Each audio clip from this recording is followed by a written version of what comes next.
Hi friends, welcome to our channel. Satyabhama serial next ఎపిసోడ్లో ఏం జరగబోతోందో ఈ వీడియోలో చూసి తెలుసుకుందాం.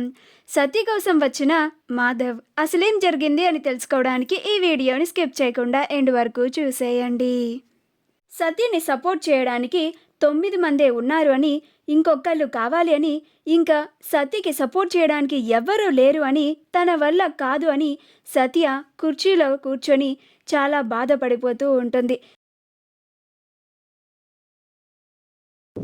జయమ్మ క్రిష్ దగ్గరికి వెళ్ళి, ఏంటిరా చిన్న ఇది, నువ్వు తెర వెనక ఉండి నడిపించిన నాటకానికి ఫలితమే లేదా? ఆఖరి క్షణంలో ఇలా అయిందేంట్రా చిన్న, ఏదో ఒకటి చేయరా, సత్యబాధని చూడలేకే ఇలా బయటికి వచ్చేశాను అని అంటూ ఉంటుంది. ఈలోగా అక్కడికి మాధవ్ వస్తూ ఉంటాడు. వచ్చి సత్య అని అంటూ ఉంటాడు. క్రిష్ మాధవ్ని చూసి గుర్తుపడతాడు. నువ్వేంటి మళ్ళొచ్చినావు అని అంటాడు. అప్పుడు మాధవ్, నేను నీకోసం రాలేదు, నీతో గొడవ పడడానికి కూడా రాలేదు, నేను సత్య కోసం వచ్చాను, సత్యని సపోర్ట్ చేయడానికి వచ్చాను అని అంటాడు. ఆ మాట వినగానే క్రిష్ చాలా ఆనందపడిపోయి, రా మాధవ్, పాత ముచ్చట్లన్నీ మర్చిపో, ఇక మనం మంచి స్నేహితుల్లాగుందాం, నువ్వు సత్యని సపోర్ట్ చేయడానికి వచ్చా అన్నావు కదా, లోపలికి వెళ్ళు అని అంటాడు.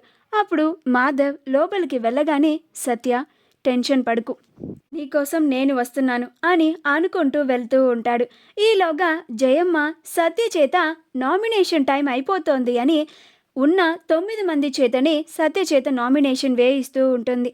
అక్కడ అందరూ 9 మంది సంతకాలు చేసేస్తారు. అప్పుడు ఆఫీసర్ గారు, అమ్మ మీ తరపున ఇంకా ఒకళ్ళు వచ్చి సంతకం చేయాలి, మీకు ఇంకా 1 నిమిషం మాత్రమే గడువుంది, ఈలోగా ఎవరన్నా వచ్చి సంతకం చేస్తారా సరే, లేకపోతే మీ నామినేషన్ రిజెక్ట్ అయిపోతుందమ్మా అని అంటాడు. అలా మీ తరపు ఇంకా సంతకం చేయడానికి ఎవరైనా ఉన్నారా అని అంటారు. అప్పుడే మాధవ్ నేనున్నాను అని అనుకుంటూ వస్తాడు. ఆ మాట వినగానే మహదేవయ్య ఆశ్చర్యపోతాడు. గిదేంది, ఎవరు సత్య కోసం వస్తోంది అని కోపంగా చూస్తూ ఉంటాడు. అప్పుడే మాధవ్ వచ్చి, సత్య నేను సంతకం చేస్తాను అని అంటాడు. అప్పుడు సత్య చెయ్ మాధవ్ అని అంటుంది. అప్పుడు మాధవ్ సత్యకి సపోర్టుగా సంతకాన్ని చేస్తాడు. అలా సత్య నామినేషన్ని పూర్తి చేస్తుంది.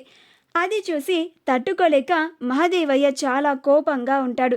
ఎవరసలు ఈ వ్యక్తి, ఎవరికీ తెలియని వ్యక్తి ఇంత సడన్గా ఇలా వచ్చి ఊడిపడ్డాడేంటి, అసలు నేను ఇతన్ని ఈ వరంగల్లోనే ఎక్కడా చూడలేదే అని అనుకుంటూ ఉంటాడు.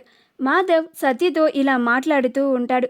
సత్య, నువ్వంటే నాకు చాలా ఇష్టం, అప్పుడు కొన్ని కారణాల వల్ల నేను నిన్ను పెళ్లి చేసుకోలేకపోయాను, ఈ ఊరు వదిలి వెళ్ళిపోవాల్సి వచ్చింది, కానీ నువ్వంటే నాకు ఎప్పటికీ ఇష్టం అలానే ఉండిపోయింది, నీకు ఏదో ఒక రకంగా సహాయం చేయాలని ఎప్పుడూ అనుకుంటూ ఉండేవాడిని. నువ్వు ఎలక్షన్లలో పోటీ చేస్తున్నావని నాకు తెలిసింది, కానీ నీకు సపోర్ట్ చేయడానికి చాలా తక్కువ మంది ఉన్నారు అని విన్నాను, అందుకే నీకోసం నేను సపోర్ట్గా ఉండడానికి చాలా దూరం నుంచి ప్రయాణం చేసి వచ్చాను సత్య అని అంటాడు. నాకు ఇప్పుడు చాలా తృప్తిగా ఉంది, నేను నీకు ఏదో ఒక రకంగా ఒక సహాయాన్ని చేశాను, నాకు ఇప్పుడు చాలా సంతోషంగా ఉంది సత్య అని అంటాడు. అప్పుడు సత్య, నువ్వు చేసిన సహాయాన్ని నేను నా జీవితంలో మర్చిపోలేను మాధవ్, నీ రుణాన్ని నేను ఎన్నడూ తీర్చుకోలేను, చాలా థ్యాంక్స్ మాధవ్ అని అంటుంది. మా వీడియో కనుక మీకు నచ్చినట్లయితే లైక్ చేయండి, షేర్ చేయండి, మా ఛానల్ని సబ్స్క్రైబ్ చేసుకోండి, పక్కనే ఉన్న బెల్ ఐకాన్ని క్లిక్ చేయడం మాత్రం మర్చిపోకండి.